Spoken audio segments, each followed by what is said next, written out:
Welcome back to the class. और अनुपात विश्लेषण हम पढ़ रहे हैं। लेखांकन अनुपात चैप्टर का नाम है।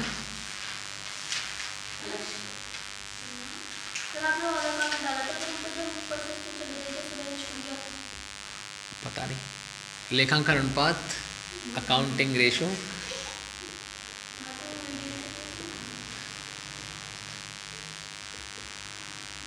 अब अकाउंटिंग रेशो में हमने 4 पार्ट पढ़े थे।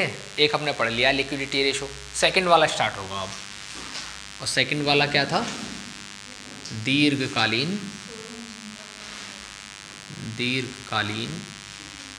शोधन। हाँ,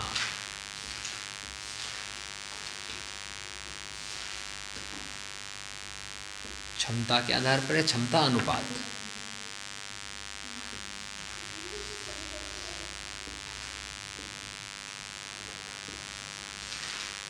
इसको लिख सकते हैं ऑन द बेसिस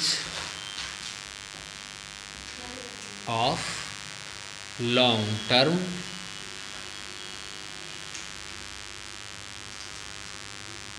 सॉल्वेंसी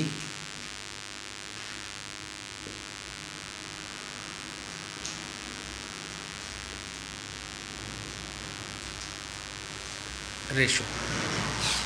अब इसमें हमको टोटल मिला के 6 रेशो पढ़ने पड़ेंगे।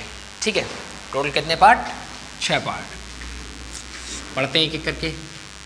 नंबर 1, तो उसमें पहला पार्ट दिया है ऋण समता अनुपात। ऋण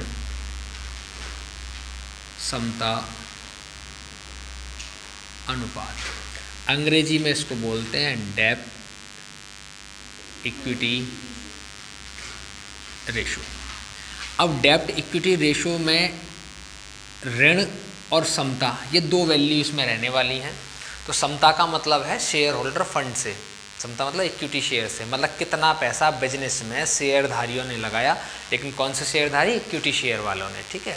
और ऋण का मतलब है कि कितना पैसा लोन लेके लगाया है। तो इन दोनों के बीच में कितना कितना पैसा लगा हुआ है। किसी ने 1 लगाया, किसी ने 2 लगाया, किसी ने 2 लगाया, किसी ने 3 लगाया। तो उसका अनुपात हमको बताना है। समझ पा रहे हैं? तो इसका फॉर्मूला क्या है? इसके फॉर्मूले को हम ऐसे पढ़ सकते हैं। इसको लिखेंगे यहाँ पे डेट इक्विटी रेशो बराबर होता है, तो जो नाम सबसे पहले आता है उसको पहले रखो और जो नाम दूसरे नंबर पे आता है उसको दूसरे नंबर पे रखो। तो इसको रखेंगे यहाँ पे डेट्स, और डेट्स में आता है long term loan. Long term loan या debts divide by share holders fund. Long term loan का मतलब है ऐसे कोई भी लोन जो 12 महीने से ज़्यादा के लिए उधार लिए गए हैं। और शेयर होल्डर फंड का मतलब है कि ऐसा कोई भी पैसा शेयरधारियों द्वारा लगाया गया है। तो इनको हम अलग से समझेंगे ऐसे। शेयर होल्डर फंड में क्या क्या आएगा? शेयर होल्डर फंड में आता है equity share capital plus reserve and surplus. ये 2 वैल्यू आप इंक्लूड करेंगे इसमें। बात समझ गए? डेट्स का मैंने बता दी, जो लंबे समय के लिए लोन लिया जाएगा, लॉन्ग टर्म लोन ऐसे लिखा होगा उसमें, तो उसी वैल्यू को यहाँ पे रखेंगे। पहली बात क्लियर हो गई। सेकंड वाला समझते हैं हम। टोटल मिला के ऐसे हमको 6 पढ़ने हैं इसमें। ठीक है, देखो आगे। हाँ, इनके क्वेश्चन भी, पहले फॉर्मूले फिर क्वेश्चन। अगला है स्वामित्व अनुपात।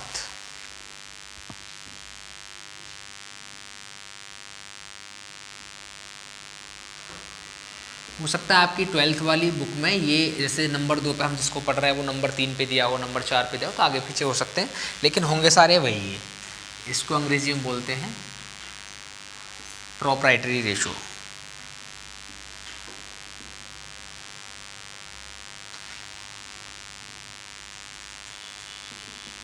अब इसका फॉर्मूला क्या है?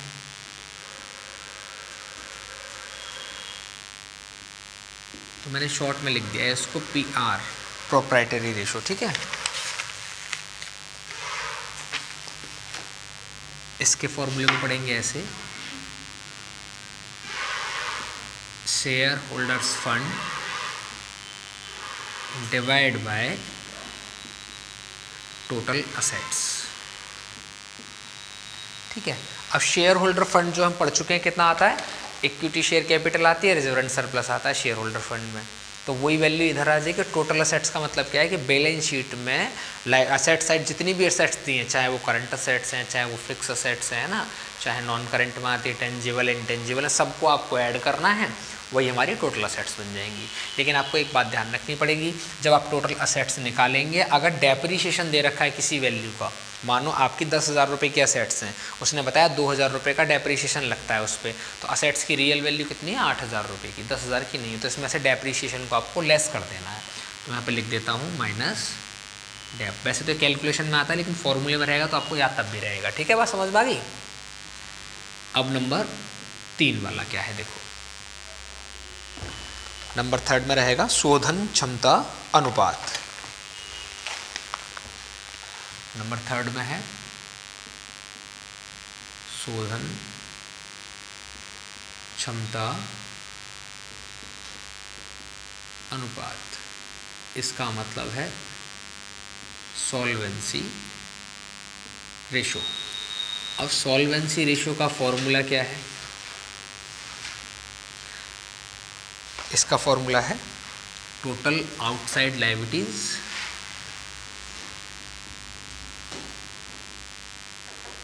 Divide by total assets. अब बात समझो, टोटल असेट्स मैंने अभी अभी आपको बताया कि टोटल असेट्स में वो वैल्यू आएंगी, चाहे वो फिक्स असेट्स हैं, चाहे वो करंट हैं, चाहे नॉन करंट हैं, टेंजिबल है, इंटेंजिबल है, वो तो आएंगी टोटल असेट्स में।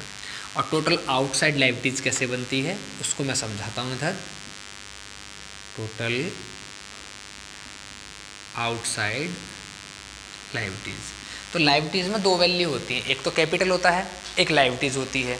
तो कैपिटल जो वैल्यू है वो किसकी वैल्यू है, जो शेयरधारी हैं, मतलब जो कंपनी के मालिक हैं, जो फर्म के मालिक हैं, उनकी लायबिलिटीज है वो तो वो तो इनर साइड लायबिलिटीज है। आउटसाइड लायबिलिटीज का मतलब जिनसे तुमने माल खरीदा, जिनसे तुमने लोन लिया, जिसका पेमेंट देना बाकी है। तो कहने का मतलब है कि अगर हम टोटल लायबिलिटीज में से कोई आपकी वैल्यू देखे, टोटल लायबिलिटीज में से अगर मैं शेयर होल्डर फंड को, जो शेयर होल्डर फंड है उसको माइनस कर दो, तो आउटसाइड लायबिलिटीज आ जाएगी। फिर मतलब बाहरी व्यक्तियों का उधार पैसा। समझ पा रहे हैं तब बात को? ठीक है। नंबर 4, अब नंबर 4 पे आएगा स्थायी संपत्ति अनुपात। स्थायी संपत्ति अनुपात, इसको बोलेंगे फिक्स असेट्स रेशो।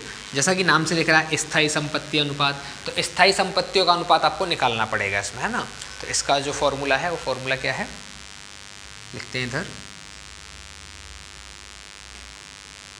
फॉर्मूला में इसको लिखेंगे फिक्स असेट्स रेशो बराबर रहेगा total fix assets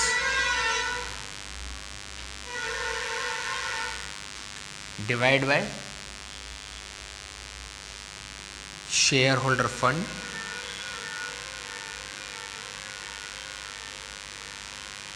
plus long term liabilities. ये इसका फॉर्मूला रहेगा।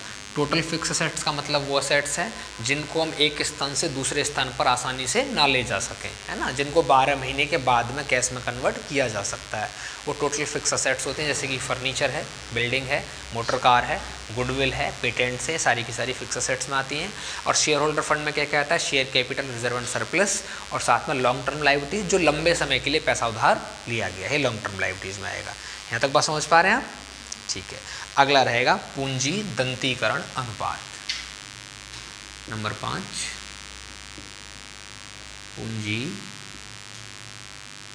दंतीकरण अनुपात, इसको बोलते हैं capital gearing ratio. Capital gearing ratio. अब इसका फॉर्मूला क्या है? अच्छा, पूंजी दंतीकरण का मतलब क्या है, पहले आपको ये समझना पड़ेगा। कैपिटल गियरिंग रेशो, गियरिंग बना है गियर से, गाड़ी होती है, गाड़ी में गियर होते हैं। अब जब जितने ज़्यादा गाड़ी में गियर होंगे वो उतनी ज़्यादा रफ्तार में चलने वाली होगी, है ना। अब किसी गाड़ी को अगर फर्स्ट गियर में तुम चलाओगे तो कम चलेगी, है ना, स्लो चलेगी। सेकंड गियर में उससे ज़्यादा, थर्ड गियर में उससे ज़्यादा, फोर्थ गियर में उससे ज़्यादा, फिफ्थ गियर में उससे ज़्यादा। कहने का मतलब जिस गाड़ी में जितने ज़्यादा गियर आप लगाओगे वो उतनी ज़्यादा तेज़ चलने में सक्षम होगी। वैसे ही पूंजी दंतीकरण है। तो पूंजी दंतीकरण का मतलब है कि जितनी ज़्यादा कैपिटल आप बिजनेस में इन्वेस्ट करोगे वो उतना ज़्यादा प्रॉफिट तुम्हें कमा के देगा। अगर तुमने 10 रुपये इन्वेस्ट किए हैं तो 10 रुपये के अकॉर्डिंग प्रॉफिट आएगा। 10 लाख इन्वेस्ट किए हैं तो 10 लाख के अकॉर्डिंग आएगा। 10 करोड़ इन्वेस्ट किए हैं तो 10 करोड़ के अकॉर्डिंग आएगा। अगर कोई व्यक्ति ये सोचे कि मैं 1 लाख रुपए लगा दूं बिजनेस में और जिसने 10 करोड़ लगा रखे हैं उसके बराबर प्रॉफिट कमा लूँ, तो ये इम्पॉसिबल है। 10 करोड़ वाला कम से कम 10 लाख का प्रॉफिट कमाएगा और तुम सोचो 1 लाख लगा के 10 लाख का प्रॉफिट कमा लूँ, तो वो पॉसिबल नहीं है। इतनी तुम्हारी खुद की कैपिटल नहीं है जितना तुम प्रॉफिट कमाने का सोच रहे हो, नहीं हो पाएगा ना ऐसे। तो कैपिटल गियरिंग का मतलब है कि जितनी ज़्यादा कैपिटल लगेगी बिजनेस उतनी ज़्यादा ग्रोथ करेगा, उतना ज़्यादा प्रॉफिट कमा के तुमको देगा।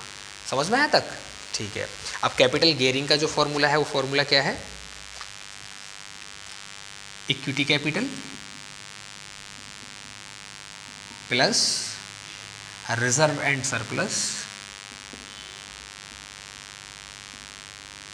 इस पूरी वैल्यू को हम शेयर होल्डर फंड बोल सकते हैं। ये हमने पढ़ा था शेयर होल्डर फंड में, शेयर होल्डर फंड। अब शेयर होल्डर फंड क्यों लिखा है?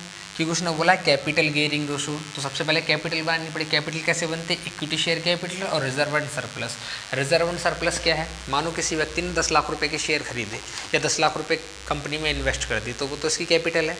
लेकिन 10 लाख लगाने के बाद 2 लाख रुपए का प्रॉफिट कमा लिया और प्रॉफिट भी कंपनी में इन्वेस्ट कर दिया, फर्म में इन्वेस्ट कर दिया, तो कैपिटल कितनी की हो जाएगी? पूरी 12 लाख की हो जाएगी। तो इसीलिए कैपिटल में हमेशा रिजर्व एंड सरप्लस को जो प्रॉफिट है उनको भी ऐड करके रखना पड़ता है हमको, टोटल मिला के प्रॉफिट मतलब कैपिटल हो पाती है। फिर बात समझ पा रहे हैं यहाँ तक? ठीक है। और इसके अपॉन में आएगा अभी preference share capital plus debenture. इसमें आएगा नीचे preference share capital plus debenture और प्लस इंटरेस्ट ऑन डिवेंचर। देखो, प्रेफरेंस से भी कैपिटल कलेक्ट की जाती है, डिवेंचर को लगा के भी कैपिटल आती है और इंटरेस्ट दिया जाता है, वो कैपिटल में से दिया जाता है। तो यहाँ पे इतना मतलब है कि प्योर कैपिटल कितनी है, जिसमें कि किसी का लोन तुमको नहीं देना है, कहीं से पैसा तुमने उधार नहीं लिया है लोन के तौर पे, और कोई ऐसा पैसा उधार नहीं है जो शेयर की तरह तो है लेकिन वो रियल में शेयर नहीं है। प्रेफरेंस शेयर वाले जो होते हैं रियल में कंपनी के ऑनर नहीं होते हैं ना, ये बात मैंने पहले पढ़ाई थी तुमको। इक्विटी शेयर वाले कंपनी के रियल ओनर होते हैं, तो जो रियल ओनर है उन्हीं का कैपिटल गियरिंग रेशो निकलेगा। बाकी लोगों को देखना पड़ेगा कितने % वैल्यू उनकी है हमारी कंपनी में या हमारी फर्म में। तो ये जो पैसा आया है प्रेफरेंस शेयर से कैपिटल की तरह पैसा आता है लेकिन रियल ओनर नहीं होते हैं, और डिवेंचर से ही पैसा आता है लोन के तौर पर लेकिन रियल ओनर ये भी नहीं होते हैं। समझ गए तक? ठीक है। एक लास्ट बचा है हमारे पास, ऋण सेवा अनुपात। इधर लिख लो इसको, नंबर 6, ऋण सेवा अनुपात। इसको अंग्रेजी में बोलते हैं debt service ratio.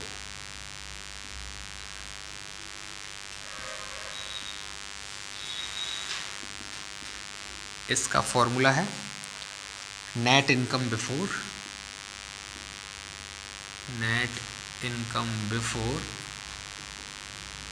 Tax upon interest payable.